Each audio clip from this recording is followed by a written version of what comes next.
Sibuk dan bising. Rasanya dua kata ini bisa menggambarkan dunia kita dengan sangat akurat. Siapa yang bisa menyangkalinya? Hidup kita setiap hari dipenuhi oleh kesibukan dan kebisingan.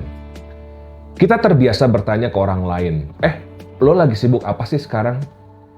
Kesibukan seseorang seringkali dianggap menentukan nilainya sebagai manusia. Semakin sibuk seseorang, maka seringkali orang tersebut dipersepsikan sebagai orang yang bernilai, orang yang penting, orang yang berharga. Kesibukannya ya bisa macam-macam. Sibuk mengurus rumah tangga, sibuk berdagang, sibuk sekolah atau kuliah, dan lain-lain.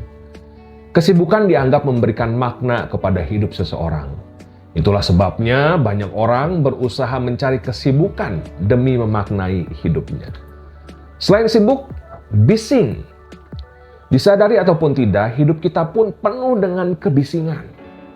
Salah satu kebisingan yang kita hadapi setiap hari adalah notifikasi dari gadget kita. Saya pengguna Android. Di Android itu ada fitur digital well-being untuk mengecek kesehatan digital kita.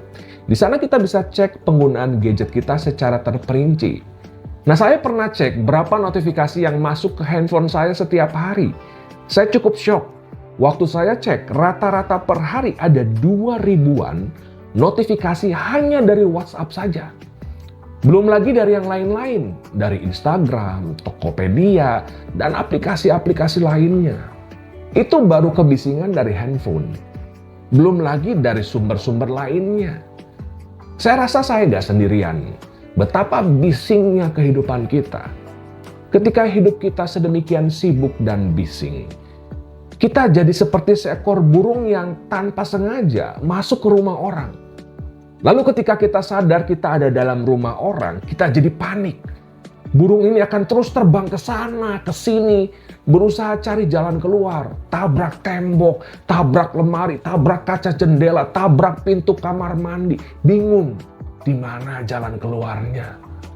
Padahal kalau burung ini berhenti sejenak saja dan tenang, kalau saja burung ini slow down, pasti ia bisa melihat di mana jendela atau pintu yang bisa jadi jalan ia keluar dari rumah tersebut.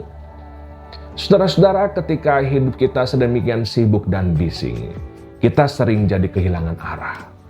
Kita juga bisa jadi panik kagak puguh, cek orang Sunda mah. Kalau kita punya permasalahan, punya pergumulan, kita jadi panik seperti burung itu.